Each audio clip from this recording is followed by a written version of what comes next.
C'est difficile de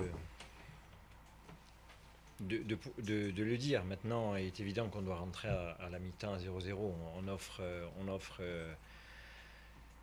ce but à Brest. Alors, on a vu que au cours de la première mi-temps, on était sur le fil.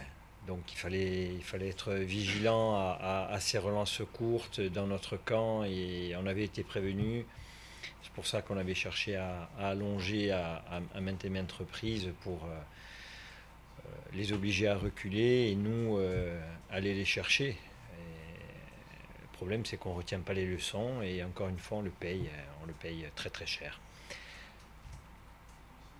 Prendre ce but à quelques secondes de la mi-temps, ça assomme le groupe.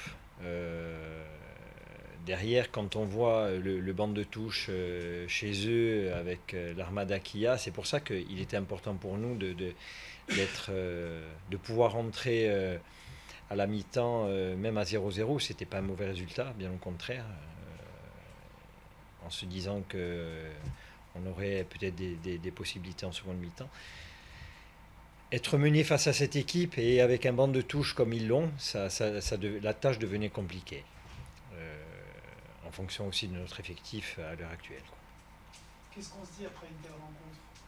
Faut la gommer complètement et se projeter vers l'avenir? Quoi qu'il en soit, oui, on a regardé les résultats, plus ou moins bons. On garde de longueur d'avance sur Sochaux. Il y a deux matchs là sur la prochaine journée entre Sochaux et le Gaz et Nancy et nous.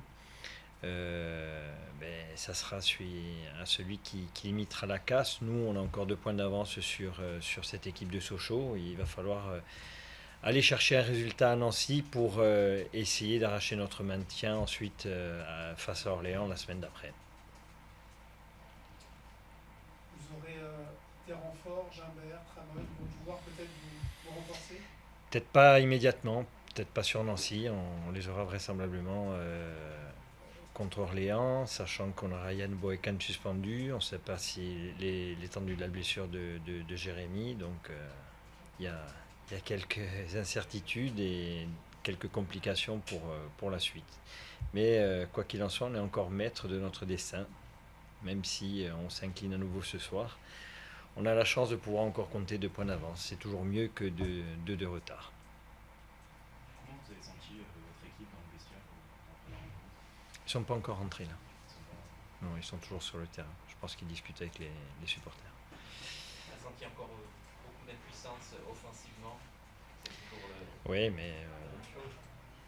oui, mais c'est le constat de la saison et qui plus est quand il nous manque du monde. On a Jambert, on a Tramogne, on a Mendes, même s'il n'a pas encore marqué cette saison, mais pour un club comme le nôtre, ça fait beaucoup. Merci beaucoup, coach. Bonsoir, coach. Bonsoir.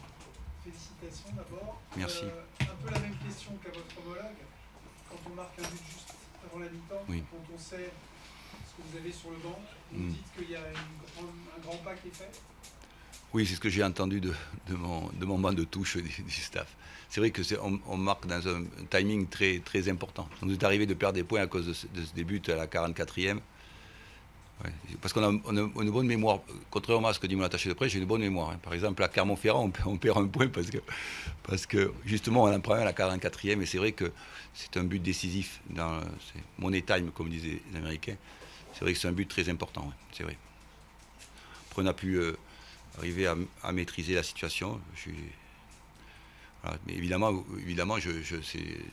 la palissade, je suis satisfait du comportement des joueurs et de l'ensemble de l'effectif. Parce qu'on sait que, vu l'équipe, les joueurs qui sont en face, c'est des joueurs de grande qualité. Et moi, j'étais inquiet. Alors, l'entraîneur est toujours inquiet parce qu'ils ont des joueurs de grande qualité. On a su maîtriser la rencontre. Et voilà. En plus, la CA joue gros, hein, joue son maintien. Donc, on savait que pour eux, c'était très important. Et nous, les garçons, ont su maîtriser la rencontre. Et c'est vrai qu'après, sur le banc, nous, on pouvait accélérer le jeu. Voilà, augmenter un peu la pression, c'est ce qu'on a, c'est le banc, c'est ce qu'on a fait avec le banc augmenter la pression sur la deuxième mi-temps. Voilà. Ouais. Ouais. Même si j'ai Alzheimer, comme dit Nicolas, c'est un peu ce que je souhaitais aussi. Je souhaitais effectivement pouvoir, sur le deuxième timing, le deuxième mi-temps, pouvoir mettre des joueurs qui accélèrent le niveau et qui montent le niveau et qui puis mettent encore plus en danger la CA. Voilà. Le fait d'ouvrir toujours comme ça des équipes, de concerner tout le groupe, Oui. vous vous dites, quand il y a des soirs comme ça, que c'est vraiment la chose à faire? Mais on se dit aussi qu'on a très peur. J'ai toujours très peur parce que par rapport à la notion de l'environnement, que ce soit les supporters, tout le monde, les journalistes, ce qu'ils veulent, c'est voir toujours les titulaires. Mais ça a toujours été ma stratégie. Je l'ai déjà fait au GFCA, chaque fois qu'il y a, en fait, un peu partout, chaque fois qu'il y a trois matchs dans la semaine, et puis aussi en coupe, on a toujours l'objectif de gagner des matchs, mais c'est concerner du monde. Et en concernant du monde, on se rend compte que, effectivement, des fois, dans le projet, sur 1 an, 2 ans, on perd des points par-ci, par-là, mais quand on arrive à la fin du projet, quand on arrive à 2 ou 3 ans de travail, eh bien, ça paye, parce que tout le monde joue le jeu. Effectivement, l'être humain, il est comme ça. Si on nous concerne, si on est attentif humainement aux gens, eh bien, ils vous le rendent. Et c'est ce qui se produit, effectivement. Mais n'empêche que si tu veux, moi quand même, avant le match, je me dis putain, tu crois que tu as fait le bon choix? Parce que l'instinct premier, c'est de mettre ton équipe titulaire. Tous les gens disent ça. Mais donc voilà, en faisant ce travail-là, et on se rend compte que voilà, les joueurs jouent vraiment le jeu, quoi. Et ça se passe bien, quoi. Ça se passe bien. Ça a toujours été ma façon de procéder, quoi. Donc, mais en général, ça se passe très bien. Ouais. On me l'a reproché par le passé des fois. J'ai eu des fois des grosses critiques de journalistes qui, en me faisant éliminer ou en me faisant sortir sur un match. Mais toujours, en bout de course, ça paye. C'est ce que j'ai remarqué. Ça paye toujours, en fin de championnat. C'est une bonne réflexion.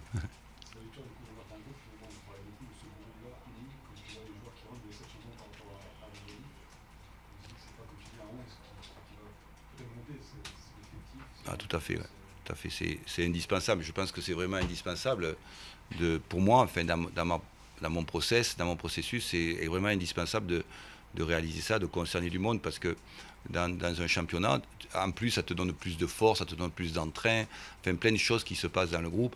Ça fait que depuis 18 mois, et même déjà depuis 3 ans, on travaille ça, et les joueurs connaissent ma mentalité, savent à quoi s'en tenir dans ce domaine. Bien sûr, si tu écoutes les joueurs, quand tu les réunis, ils te disent tous je veux jouer, les titulaires.